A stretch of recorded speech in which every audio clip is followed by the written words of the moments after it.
Hello everyone, welcome back.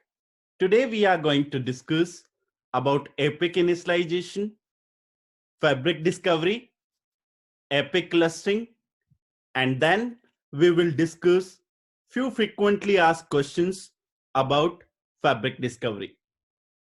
Let's start with epic initialization. Let's say this is new setup. So when we set up epic for first time, then we have to configure few parameters like fabric name, fabric ID, number of active controller, controller name, controller ID, standby controller, tunnel endpoint address pool, tab pool, infrastructure VLAN, and BD multicast pool. Okay. We are able to understand few things by name itself, like fabric name of your ACI fabric. It has to be same across all epic. In this topology, we have 3 epic. So fabric name has to be same across all 3 epic. Fabric ID, identifier for your ACI fabric. Number of active controller. This option used to determine cluster size of epic. Minimum recommended cluster sizes 3. Controller name of particular epic. We can give name as per company standard. We have to use unique name for each controller. Controller ID, identifier for particular epic. When we configure our first epic, we have to give controller ID as 1. Standby controller. This option used to determine whether a particular epic is gonna act as standby controller or not. When we say standby controller, means a controller which is not active member of cluster but can be added to cluster as an active member in case of failure scenario. I mean, in case active member fails. Make sense? Tap address pool, tunnel endpoint address pool. Address pool which is used for internal fabric communication. Like during fabric discovery, Epic uses tap address pool to assign IP address to leaf switches and spine switches. Please keep in mind that this value cannot be changed once configured. So be careful and plan well. In case if you want to change this value, then it requires a wipe of your fabric. Infra VLAN. Infrastructure VLAN is used for internal fabric communication between fabric component like Epic, leaf switches, spine switches. Please make sure that infra VLAN is not being used in your network anywhere else. Again, this value cannot be changed once configured. So be careful and plan very well. If you want to change infra VLAN, in that case, it requires a wipe of your fabric. BD multicast pool. BD multicast pool is used for fabric multicast. Okay. At this point, we understood important parameters for Epic configuration. Overall, Epic configuration looks like this. We configure out of band management IP address and password for Epic. Out of band management IP address has to be unique for each epic. As I said before, fabric name has to be same across all epic. We can configure epic 2 and 3 later on. Now, let's have a look at high level of fabric discovery. So, fabric discovery starts with leaf switch discovery. I mean, a leaf switch which is directly connected to epic 1 will be discovered in step 1. We will discuss more in detail shortly. In step 2, spine switches will be discovered. Then in step 3, other leaf switches will be discovered. Please keep in mind that ISIS will be formed between each node when node is registered and policy exchange starts.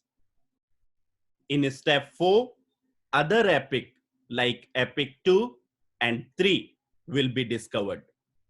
I mean to say epic 2 and epic 3 will join epic cluster. Let's discuss fabric discovery process more in detail. This diagram shows us high level of leaf switch discovery.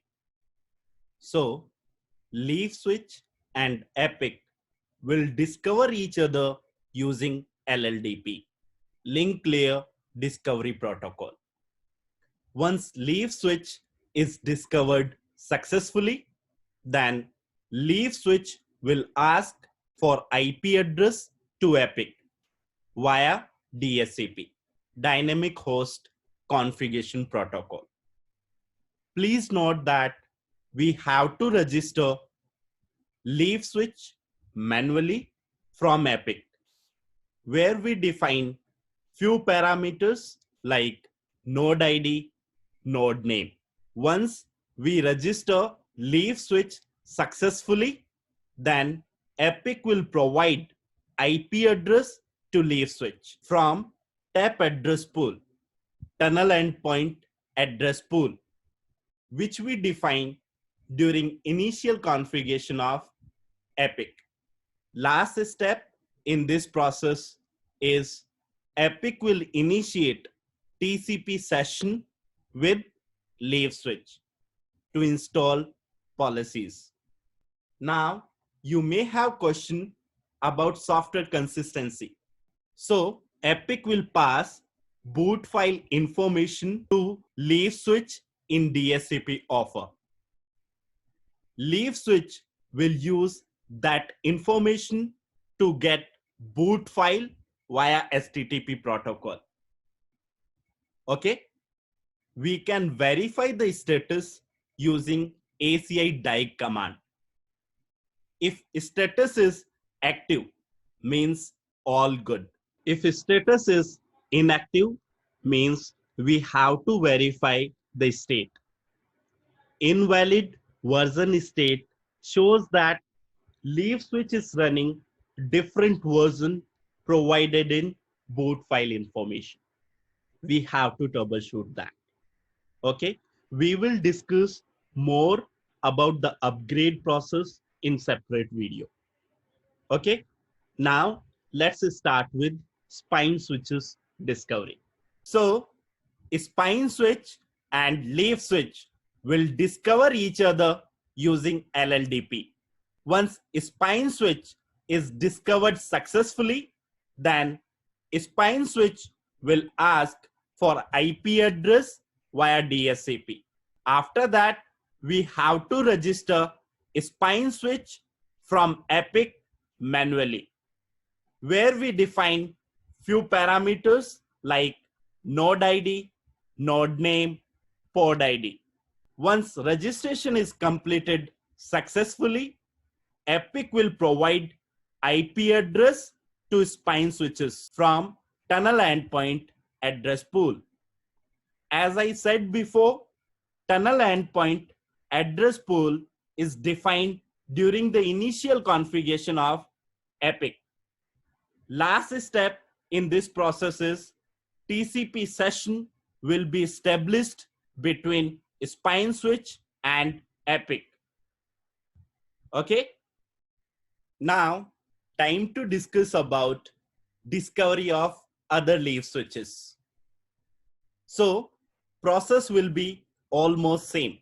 Other leaf switches and spine switches will discover each other using LLDP. Once leaf switches are discovered successfully, then leaf switches will ask for IP address via DSCP. Then we have to register leaf switches manually from the epic, where we define few parameters like node ID, node name, pod ID. Okay, once registration is completed successfully, then Epic will provide IP address to each leaf from tunnel endpoint address pool, which we define during initial configuration of Epic. Last step in this process is like TCP session will be established between each leaf and Epic. Okay, now let's begin with Epic discovery. So each epic communicate with each other using infra network, which is formed by leaf switches and spine switches. At this point, we understood that leaf switches and spine switches are discovered and registered via epic 1, right? Each node have initial parameters of epic 1, which is stored in a form of AV, appliance vector. This data prevents invalid epic to join your ACI fabric. Okay, so epic 2 and epic 3 will be discovered by directly connected leaf switches via LLDP, link layer discovery protocol. Leaf switch will verify universal information like fabric name. If there is no inconsistency, then leaf switch will report about epic 2 and 3 to epic 1. Then epic 1 will start communication with epic 2 and 3 and form a cluster. Okay. At this point, we understood about fabric discovery. Let's recall. We discussed about initial configuration of epic, where we define few parameters like TAP address pool, infra VLAN. Then we discussed about fabric element discovery, like leaf switches and spine switches discovery. This process is automatic using LLDP and DSCP. Please keep in mind that discovery process is automatic. However, you have to register leaf switches and spine switches manually from the epic. After registration, epic will provide IP address to each leaf switch and spine switches from tunnel endpoint address pool. Internal communication will happen through infra VLAN.